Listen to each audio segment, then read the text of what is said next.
I always write better in Power Query in M when there's something to start with. I'm going to ask it to write an M function for me.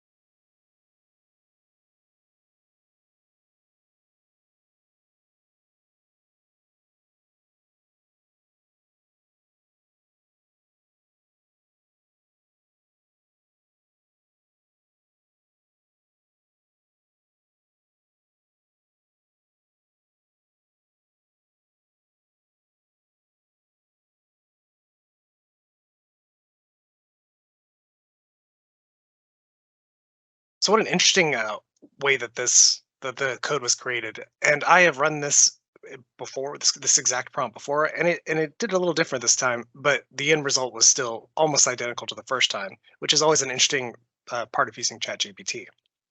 Now, I would say if you are someone who is a beginner in M, this should be you not easy to read, but I think you could follow along, and that's what's great. I think these are a lot of steps. I think I could probably make this on a little bit fewer steps, but the logic is there. It's clear. It's easy to follow. It comes with an explanation, and even better, it might teach me how to do something similar, but not exactly the same. But of course, if I wanted to, I could ask ChatGPT, and sure, it would generate something else for me to follow. Now, as we've already discussed a lot in this webisode, is make sure that the code is correct. You want to test it out.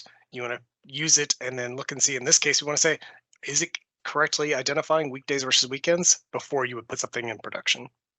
I hope this demo explains how to use ChatGPT to create and build on code for your Power BI development. Thanks for watching. Let us know what you think about ChatGPT in the comments below, and we'll see you in a future video.